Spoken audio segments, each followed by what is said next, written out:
Motor Ride Vlog Series, Tagaytay Adventure with The Tropa.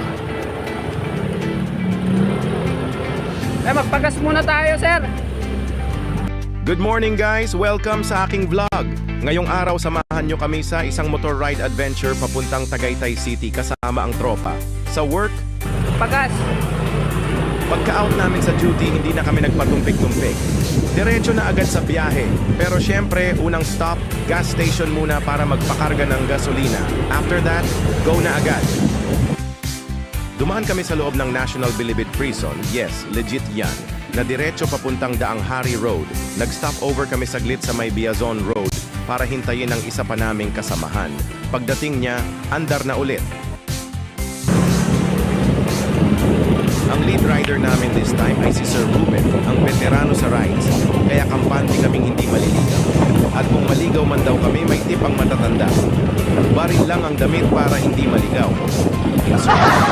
Pero huwag niyo po kaming gayahin, ha?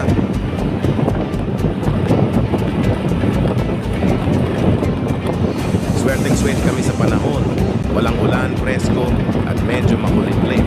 Perfect riding weather. Fast forward muna natin.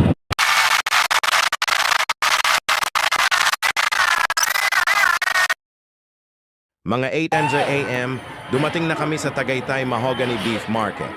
Nag-stop over kami dito para samahan si Sir Ruben mamili ng karne ng baka. Sobrang sariwa talaga ng mga paninda dito. Bukod sa karne, marami ring pasalubong, buko pie, souvenirs, at kung ano-ano pa. So ayun na nga, pagkatapos naming mamili ng karne, tuloy na kami sa next destination, ang sikat na People's Park in the Sky.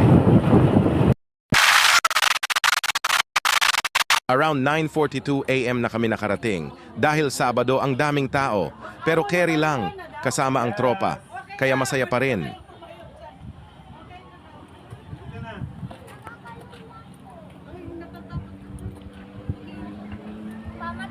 Pagkaparada namin, naisip muna namin kumain syempre.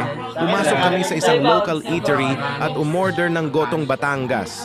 Sarap, promise. Mainit-init, malasa at perfect sa malamig na simoy ng Tagaytay.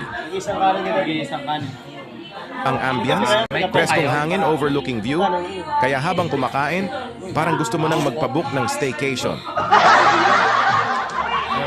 Pagkatapos naming kumain, akyat na sa park. Entrance fee 50 lang. Pero reminder lang, matarik ang akyatan kaya handa-handa rin ang tuhod. Kasama namin ang ibang riders, pamilya at mga turista habang paakyat. At pagdating sa tuktok ng People's